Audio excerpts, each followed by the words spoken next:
La política de deportaciones de Donald Trump genera un sinnúmero de preguntas sobre lo que pueden o no hacer aquellos ciudadanos que son detenidos por el delito de encontrarse ilegalmente en territorio estadounidense. Y se las vamos a plantear a Evelyn Alonso, abogada de inmigración, especialista en casos de detención de migrantes. Ella es ecuatoriana y trabaja en la Florida. Abogada, buenos días. Bienvenida a Contacto Directo. Buenos días a todos. ¿Qué derechos tienen los ecuatorianos que son detenidos en estos operativos y que no tienen regularizada su permanencia en los Estados Unidos? Bueno, los ecuatorianos y cualquier inmigrante que se encuentre en los Estados Unidos, que sea víctima o parte de estas redadas, tiene el derecho de guardar silencio.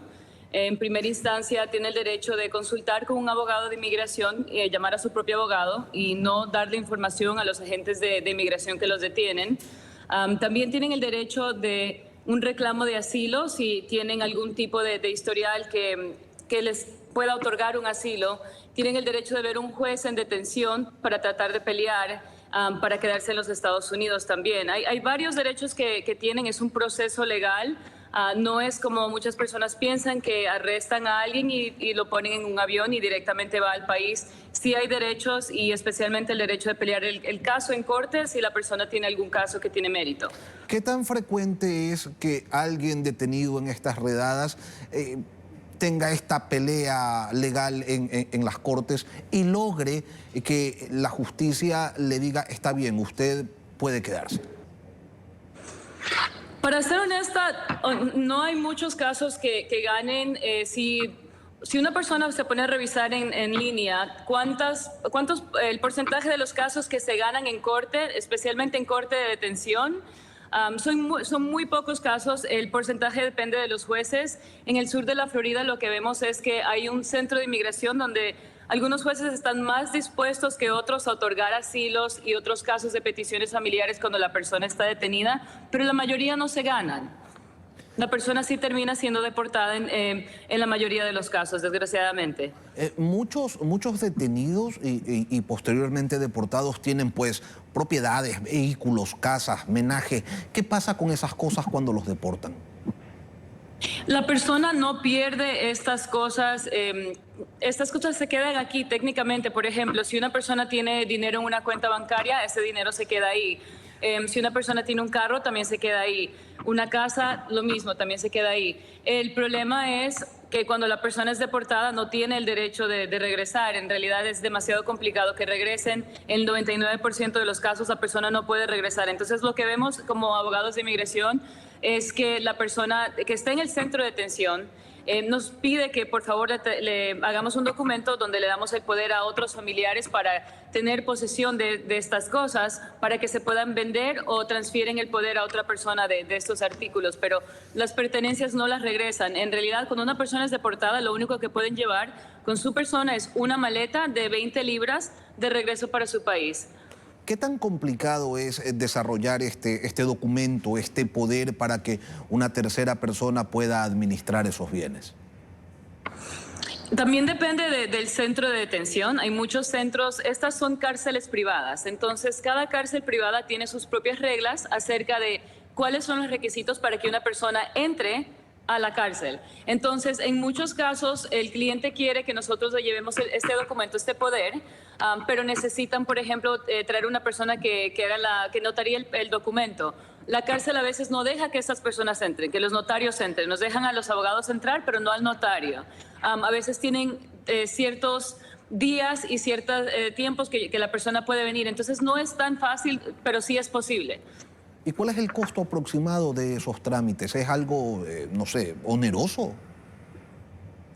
Son miles de dólares, honestamente, especialmente solo la persona el notario que venga a una cárcel cuesta dinero porque la persona tiene que tomarse unas 3, 4, 5 horas de su día para ir a la cárcel y también para estar cumpliendo con el horario de la cárcel que los quiere allá adentro, pero no es algo tan fácil. Ok, y cuando dicen no es tan fácil, se refiere a que es un proceso que puede tomar algunos días. Totalmente, claro, y es para el capricho de la cárcel. La cárcel dice, tienes que venir un día a las 10 de la mañana, el día que yo te diga. Entonces todo el mundo tiene que tomar el día libre, estar a la disposición de la cárcel para poder llevar este personal técnicamente que pueda realizar este documento para la persona. Y mientras se desarrolla el trámite puede ser que la persona ya haya sido deportada.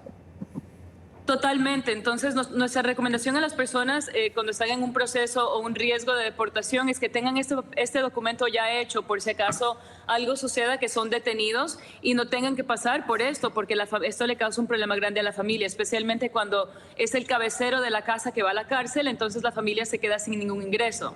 Es mejor tener esos documentos hechos. Esa es la recomendación que siempre le damos a los clientes. ¿Una orden de deportación llega a considerar si esa persona tiene hijos menores de edad que dependan de él o ese hecho no tiene ninguna relevancia para su ejecución? Depende del caso. Hay ciertos casos donde la persona ha estado aquí por 10 años o más y tiene un historial, no tiene ningún historial criminal, o sea, la conducta moral de esta persona que es analizada en la corte de detención.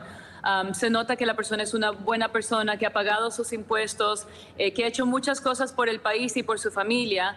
Y a la misma vez, si tiene un familiar que es ciudadano, que tenga algún problema médico que dependa de esta persona, en ese tipo de casos sí es considerado que la persona tenga hijos. Hay personas que tienen hijos aquí, que están solo 1 año, 2 años, que son ciudadanos americanos, a veces consideran estos factores también con la conducta moral de la persona, si no hay ningún tipo de arresto, ningún tipo de crimen o caso penal en su antecedente, la persona le pueden otorgar una fianza para pelear su caso de inmigración fuera de detención. Entonces, en esos contextos es considerado, pero para que la persona se quede para siempre aquí, no, esos factores no cuentan en realidad. Abogado, usted decía hace un momento, no es que a alguien lo detienen en una redada, lo suben en una van y lo llevan al aeropuerto, no es inmediato. ¿Cuánto tiempo toma este proceso? O sea, ¿cuánto tiempo está detenido alguien que es capturado por las autoridades migratorias estadounidenses? ¿Semanas, meses? Normalmente son meses. Ellos lo llevan, la ICE, lo que llaman aquí ICE, los lleva a un centro de detención de inmigración. En ese centro de detención pueden pasar semanas antes de que esta persona sea puesta enfrente de un juez. En ese proceso, en realidad, se toman como unos 3 a 5 meses, pero si la persona no tiene representación legal, se toma un poco más de tiempo. El problema, en realidad, es que ellos no tienen un avión disponible para llevar, por ejemplo, a una persona de regreso a su país. Ellos tratan de llenar un avión con varios detenidos para llevarlos a ciertos países, porque es una carga para el gobierno de los Estados Unidos, porque el gobierno de los Estados Unidos tiene que pagar el vuelo. Entonces, se toma un tiempo. En estos procesos de deportación, abogada, ¿existe alguna diferencia entre el ecuatoriano que ingresa ilegalmente a los Estados Unidos, por ejemplo, el que ingresa caminando por la frontera sur, y aquel que ingresó legalmente con una visa de turista, pero decidió quedarse en territorio estadounidense sin permiso alguno de residencia? ¿Hay diferencias o para el juez da lo mismo? Bajo esta administración creo que ellos tienen las instrucciones del gobierno de que traten a todo el mundo de la misma manera. La persona que entra por el aeropuerto siempre tiene un beneficio, que es la entrada legal. Haber entrado por el aeropuerto, tienen una admisión legal al país. Entonces, esta persona siempre va a tener un poquito más de oportunidades porque se pueden casar con un ciudadano y tienen derechos cuando se casan con ciudadanos. Pero una persona que entra por la frontera no tiene ese mismo derecho porque nunca entró de manera legal. Ahora, pienso que en esta administración las dos personas corren el mismo riesgo y tienen oportunidades similares o no, porque las instrucciones del gobierno ahora es que deporten a todo el mundo. Desgraciadamente los están viendo a todos de la misma manera. Ahora, quien ingresa ilegalmente por la frontera mexicana, ¿a dónde es deportado? ¿A su país de origen o al último país en donde estuvo antes de llegar a territorio estadounidense? Es decir, ¿se lo deporta a México o lo deportan al país de su nacionalidad? Al país de su nacionalidad. Ok. Ahora, si alguien llega con visa de turista y decide quedarse, ¿también es susceptible de ser detenido y ser deportado? Claro, porque el quedarse más del tiempo que se le fue otorgado en la visa es una violación migratoria. Entonces, Antes, bajo Biden, okay, no estaban recogiendo tantas personas con visa de turistas que se quedaron por mucho tiempo, que permanecieron en el país ilegalmente, pero ahora sí. Entonces, estas personas que se quedaron más del tiempo, el gobierno ha dicho que cualquier persona que violó alguna ley migratoria es considerado un criminal para inmigración. Aunque esto sea una violación civil, haberse quedado más tiempo, pero también ahora son sujetos a ser deportados también. Una persona con una solicitud de asilo en trámite puede ser deportada. Eso es un poquito más complicado porque esta persona sí tiene el derecho de ir enfrente de un juez de inmigración en detención. El juez de inmigración en detención va a notar que la persona tiene un caso pendiente. Lo normal es que esta persona tenga el derecho de pelear su caso. Ahora, si la persona es detenida, tienen el derecho de pelear por su asilo, pero ahora sería en el centro de detención con el juez de detención. Ya no sería con la unidad de USCIS, donde estaban peleando el caso, lo que llaman UCIS, o enfrente de un juez de inmigración que esté en una corte afuera de detención. Ahora la persona es obligada a pelear el caso desde la cárcel. ¿Un deportado puede, en determinada circunstancia, volver a ingresar legalmente a los Estados Unidos? Hay perdones que se pueden pedir. La mayoría de los casos no logran ser otorgados un perdón, lo que llaman un perdón, para regresar. En realidad, la cantidad de personas que pueden regresar es muy, muy baja. Las reglas son muy estrictas, se tiene que pedir permiso al gobierno y es pedirle permiso al mismo gobierno que decidió deportar a la persona. Entonces se complican las cosas. Usted decía hace un momento que quien tiene propiedades, vehículos, dinero en cuentas bancarias debería tomar la precaución de dejar un poder a una persona que esté legalmente en los Estados Unidos, ¿no? Porque si se lo deja a alguien en las mismas circunstancias, bueno, pues el problema se perpetúa.